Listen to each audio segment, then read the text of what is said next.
Pues yo digo para cerrar el programa, no le puedo decir que es una entrevista, porque la verdad no va a ser una entrevista.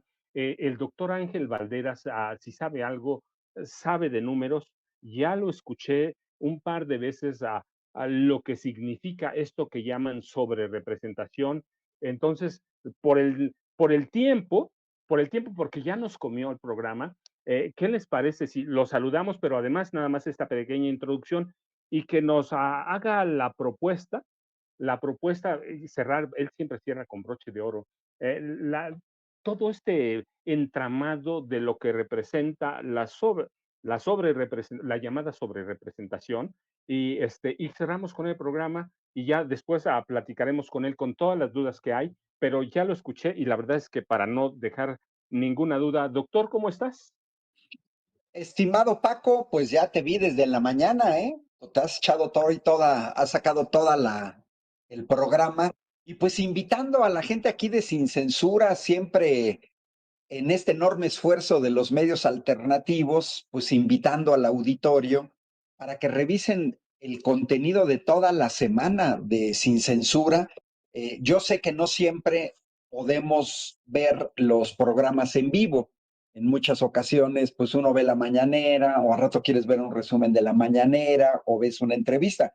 Creo que la ventaja de medios como YouTube es que nos permite el poder ver de manera diferida algo que se nos haya perdido, porque pues los análisis son siempre muy interesantes y bueno, pues hay que apostarle al apoyo a Sin Censura y a que la gente revise el contenido de la semana, por ejemplo, el fin de semana, y pues ir intercambiando información.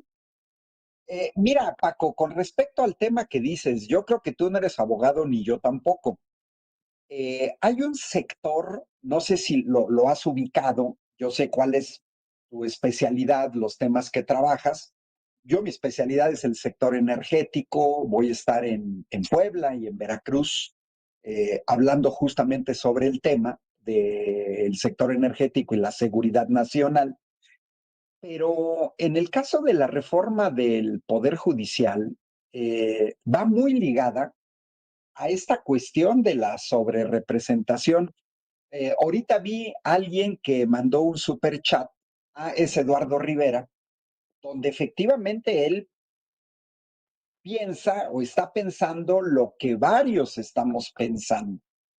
El Tribunal Electoral del Poder Judicial de la Federación haga una chicanada, porque ya no hay una instancia superior.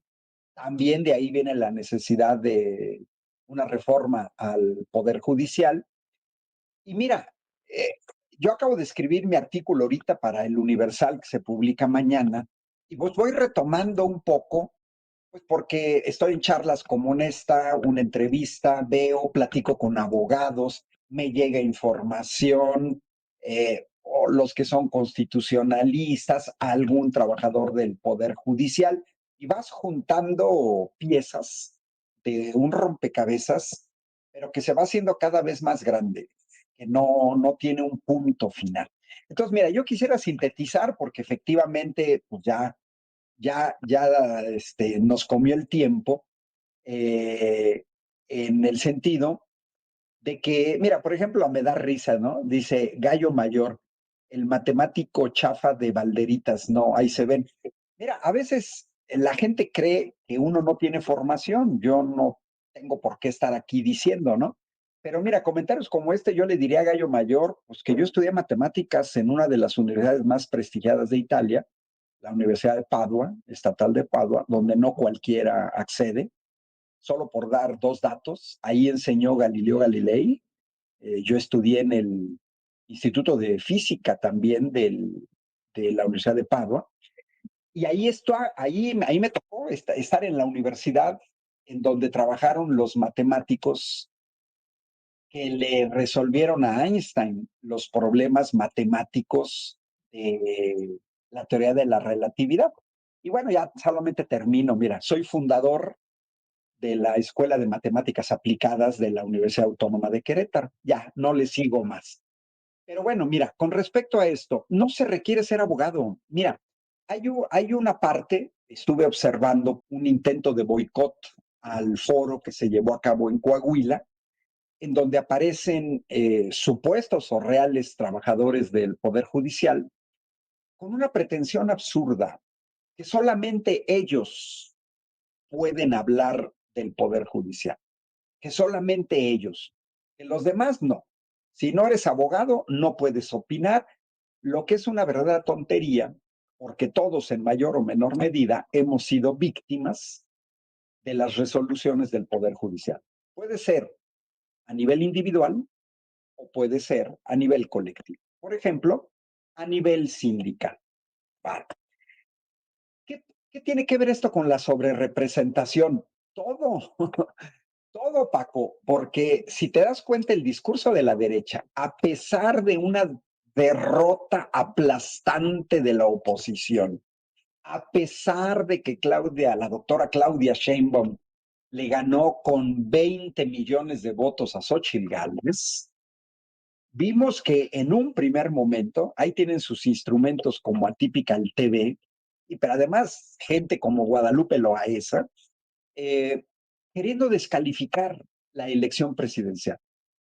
Digo, tú puedes rebatir una elección como las últimas elecciones en España, muy cerradas, con la conformación de gobiernos en Cataluña, en Venezuela, en los Estados Unidos, hace 4 años con Joe Biden y Donald Trump. Pero cuando te ganan con 20 millones de votos, la verdad que es absurdo, ¿eh? Totalmente absurdo. Bueno, no pudieron. Ya ayer el Tribunal Electoral desechó, pues todas las inconformidades patito. Aquí no estamos hablando del fraude electoral de 2006, el más documentado de la historia de México. Bueno, no pudieron por ahí. Como ya sabían que eso iba a estar muy, muy, muy complicado, Paco, público que nos sigue, Francisco Velázquez, le mandamos un saludo. ¿Por dónde se fueron? A querer obstaculizar la mayoría calificada en la Cámara de Diputados y la muy cercana mayoría calificada en la Cámara de Senadores. ¿Y cuáles son sus argumentos? Esto de la sobrerepresentación, que es una palabra que existe en la Constitución, en el artículo 54 constitucional. Bueno, pero he visto incluso a juristas como Diego Valadez y después a sus corifeos como José Woldenberg o como Héctor Aguilar Camín, ellos no son abogados, pero que quieren retomar quieren hacerse como los apóstoles de la democracia cuando Woldenberg avaló los fraudes electorales de 1988 y el del 2006. Bueno, ¿qué quieren decir ellos? ¿Quieren hablar o quieren aplicar, Paco, un artículo que ellos derogaron? Oye, por favor, en 2008, el PRI y el PAN derogaron el artículo 59A, que además, fíjate, no era constitucional, ojo, no era de la Constitución, era del COFIPE, Código Federal de Instituciones y Procedimientos Electorales. Ese código ya ni siquiera existe. Entonces es verdaderamente patético que quieran aplicar artículos que ellos derogaron, que ya no existen. El presidente lo ha venido señalando varias veces en la mañanera, por ahí estuvo la secretaria de Gobernación, Luisa María Alcalde, dando el dato preciso. Oye, a ver, derogan un artículo en el 2008 en el que se señala que las plurinominales se asignaban por coalición, no por partido. Sí, pero ese artículo lo derogaron, ya no es vigente. Desde hace 16 años, todos los procesos electorales posteriores a 2008, los federales, a 2008, que ya son muchísimos, porque si nos vamos hasta atrás, el primer proceso electoral en el que se aplicó la nueva regla, que es asignación de plurinominales por partido, se aplicó por primera vez en 2009, se volvió a aplicar en 2012, en 2015, en 2018, en 2021. Es decir, durante 5 procesos electorales se ha aplicado una regla avalada por el INE, por el Tribunal Electoral del Poder Judicial de la Federación y por la misma Constitución. Es, es de malos perdedores que además ya no tienen temor al ridículo. Vi una intervención de José Woldenberg en donde tú señalas, oye Paco, José Woldenberg, pues, académico de la UNAM, pero lo mismo Lorenzo Córdoba o Ciro Murayama, o sea, gente, hasta Diego Valadez del Instituto de Investigaciones Jurídicas de la UNAM. Yo digo, bueno, ¿con quién creen que están tratando? Mira, en términos específicos, hay que tomar en cuenta que Morena y aliados ganaron en 256 de los 300 distritos electorales. 85%, 85% de los distritos electorales fueron ganados por Morena y aliados. ¿Van a tener el 85% de los diputados? No. ¿Y entonces cuál sobrerepresentación? Y si nos vamos al Senado, sin hablar de plurinominales, Morena y aliados ganaron los 2 senadores de mayoría en 30 de los 32 estados de la República. Es decir, ganaron 60 de los 64 por mayoría, donde la gente decide. Es decir, Morena y aliados merecerían el 94% de los escaños en el Senado. No los van a tener. ¿Cuál sobrerepresentación? Y me dio risa porque pareciera ser que creen que uno se chupa el dedo. Escuché a José Woldenberg y me hago referencia a él porque fue orador en una de las marchas de la Marea Rosa. Y además fue presidente del IFE, Instituto Federal Electoral, que quedó tan desprestigiado que tuvieron que cambiarle el nombre al INE. Bueno, y el señor Woldenberg, así como, uy, sí, el gran santón de la democracia, no, es que tenemos que leer el artículo 54 total. Bueno, pues yo fue lo que hice, fui a ver el artículo 54 total, dado que el señor hace la referencia a la fracción 1. Aquí la tengo, ya, capturé la pantalla, aquí está, la fracción 1.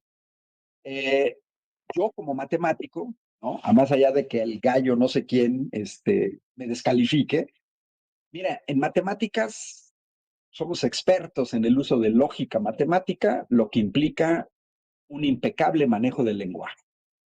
Manejamos silogismos, modus tolendotones, modus polendopones, sabemos leer. La maestra Lupita nos enseñó a leer. Todos sabemos leer en este país, basta tener la primaria.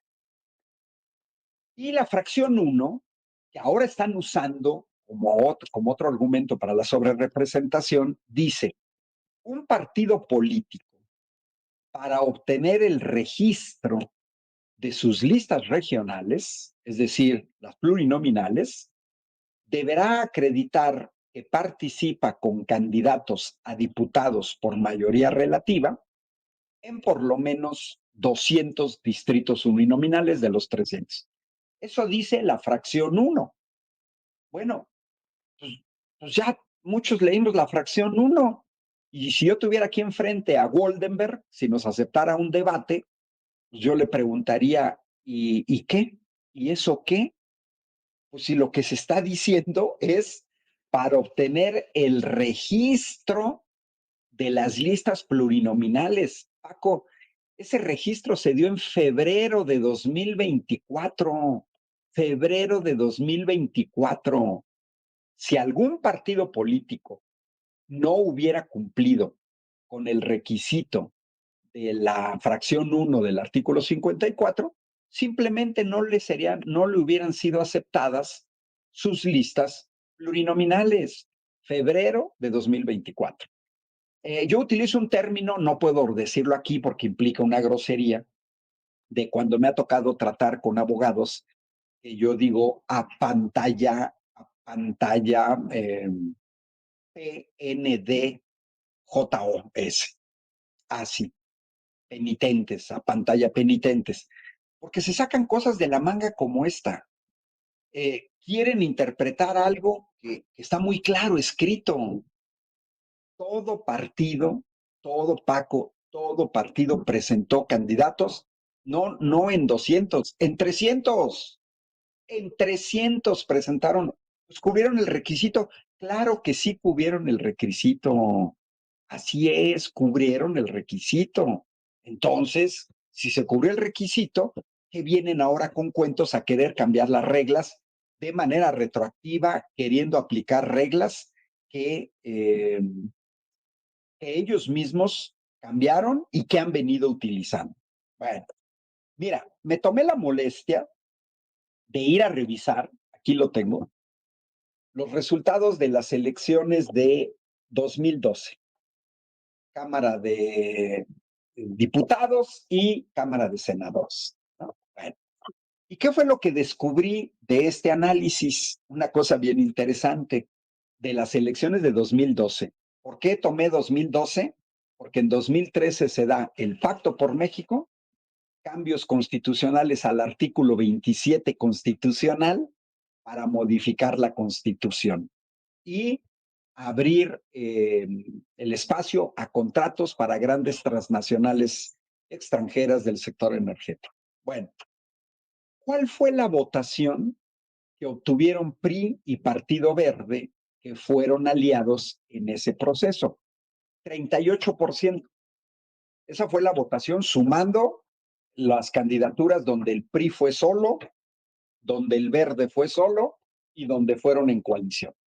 Bueno, obtuvieron el 38%.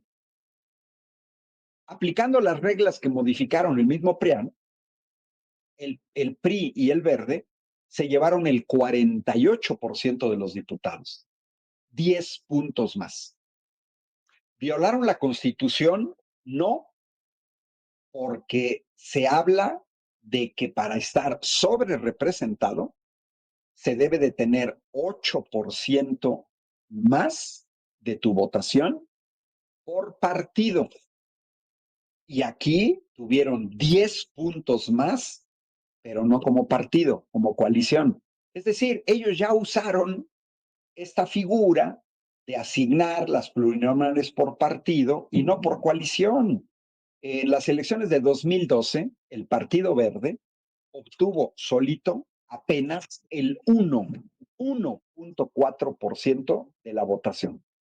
Y sin embargo, se le asignaron más del 5% de diputados en la Cámara de Diputados. Entonces, ¿qué quiere decir? Mira, yo cito mucho al grupo de pop español Café Quijano con una canción en donde dicen lo único que tiene malo el pasado es que no lo puedes negar. Y aquí hay una historia reciente en el país en donde tenemos los datos precisos de cómo PAN y PRI se beneficiaron de la modificación de la ley para asignar plurinominales, como hoy se desgarran las vestiduras para quién sabe con base en qué, totalmente extra legal, quererle quitar a Morena y aliados la mayoría calificada. Se espantan, estamos cerrando, ya va a ser la una, se espantan, Paco, es que ahora Morena y aliados van a poder cambiar la Constitución. Oye, Paco, en 6 sexenios de neoliberalismo, los neoliberales cambiaron artículos constitucionales 495 veces. O sea, 495 veces. ¿De qué nos vienen a hablar? ¿De qué nos vienen a hablar? De que, las reformas constitucionales la van a poder reformar. Por favor, con Felipe Calderón se hicieron 110 cambios y con Enrique Peña Nieto, solo para hablar de los últimos 2 sexenios, 155 cambios constitucionales. Está muy reciente el Pacto por México, reforma laboral, reforma educativa, reforma energética, fueron hechas con mayorías calificadas usando la asignación de plurinominales que hoy se niegan a aceptar. Con un agravante, y con esto termino, Paco, a diferencia del PRIAN, Morena en este proceso electoral siempre fue muy honesto en lo que pretendía hacer. Morena y aliados durante la campaña electoral vamos por el plan C. Significado del plan C: mayoría calificada en la Cámara de Diputados, en la Cámara de Senadores, mayoría en al menos 17 congresos estatales para poder reformar la Constitución, solo que a diferencia de los neoliberales, en esta ocasión, para beneficiar al pueblo de México y no a grupúsculos ni a transnacionales. Morena fue honesto y la gente, repito, de 300 diputaciones de mayoría relativa, la gente dijo, plan C, 256 de 300, 85%. Y para el Senado, de 32 estados de la República, en 30 estados de la República, dijimos, vamos por el plan C. Y en los congresos de los estados, pues se tiene la mayoría de Morena y aliados en 27 de los 32 estados. Fue muy transparente, así es que me parece ilegítimo, antidemocrático e ilegal lo que pretende hacer la oposición. No creo, sinceramente, no lo creo, no veo ni por dónde el INE pueda hacer una asignación distinta. La tienen terriblemente difícil, no hay argumentos. Los que podrían salir con sus barrabasadas serían estos 6 integrantes del Tribunal Electoral del Poder Judicial de la Federación. Pero eso generaría una crisis política muy fuerte porque estarían yendo en contra de la inmensa mayoría del pueblo de México. Entonces, en esas andamos, Paco, no hay que temerles a entrar al debate, sabemos que tenemos la razón, sabemos que dicen tonterías, se exhiben, no tienen miedo al ridículo, mienten, quieren aplicar cosas que ya no son aplicables, pero sobre todo se quedan muy calladitos y sus medios de comunicación no dicen nada de que ellos se beneficiaron de este sistema de asignación de plurinominales. Morena y aliados ganaron este nuevo proceso electoral, así como el de 2018, jugando con las reglas y con los integrantes del INE impuestos por PRI y PAN. Así es que yo agregaría, estimado Paco, que son chillones y que ya es hora de que se comporten de manera responsable con México. Doctor, chillones y cobardes. Y mira, si yo uso este número que diste hoy, nada más hay que entender cuando me preguntan, ¿ganó Morena a mayoría calificada el 2 de junio? Yo les digo, no, no ganó mayoría calificada, ganó más que eso. Y les doy eso nada más, 256 de 300 diputados de mayoría relativa y 30 de 32 senadores de mayoría. Así que 30 senadores, hagan la cuenta, cuánto es, y con eso nos vamos a dar cuenta, y luego 30 puntos porcentuales sobre Xochitl, más explicado o mejor explicado sobre el doctor Valderas, por eso me da gusto platicar. Además, déjenme decirles, no lo saben, pero el doctor es bien querido. Alguna vez fuimos a una presentación a Ciudad Nezahualcóyotl, y la verdad es que el doctor tiene un arrastre, pero y un pegue, pero increíble, y me da gusto platicar con él, porque es una persona que sabe un buen. Yo te agradezco mucho, doctor, y antes de despedirnos, ¿a dónde te busca la gente? Ya sabe, pero ¿a dónde te Pues, busca? ¿A dónde te sí. encuentra? Y además de todo. Estimado Paco, pues mira, mis redes sociales son facilísimas, Ángel Valderas, Estoy activo en YouTube, en X y en Facebook. Acepto invitaciones, participo con Manuel Pedrero. Acabo de estar grabando un programa para el Canal 14 y también de manera presencial, para que si hay gente del público que vea, voy a estar el lunes a las 12 del día, a la 1 de la tarde, en el INAOE, Instituto Nacional de Astrofísica, Óptica y Electrónica de Cholula, Puebla, con una charla sobre energéticos y seguridad nacional. Y luego al día siguiente, el martes a las 5 de la tarde, voy a estar en Jalapa, Veracruz. Y el 17, sábado 17, estaré en un foro sobre la reforma judicial allá en Tijuana. Y después el día 10, el día 20, estaré en Ciudad Hidalgo, Michoacán, primero con un encuentro con maestros y en la tarde una charla sobre la reforma judicial. Así es que ando un poco del tingo al tango, Paco, y aparte de las intervenciones en espacios como este. Te mando un cordialísimo saludo, ya sabes, te estimo. Saludos desde Querétaro, un abrazo y nos vemos a la próxima, Paco. Doctor, un abrazote y buen fin de semana. Y sí, nos vemos el próximo fin de semana. El doctor se va. Yo me quedo con ustedes nada más a despedir el programa. En realidad, el cierre con broche de oro lo dio el doctor Valderas y una explicación mejor sobre esa de lo que representa la sobrerepresentación o la llamada sobrerepresentación, pues ya la tenemos. Yo, recuerden, este es el espacio de Vicente Serrano. Por las mañanas, él es el espacio de Toño Ruiz. Toño va a regresar el miércoles próximo, así que nos vemos el lunes a las 6 de la mañana, lunes y martes.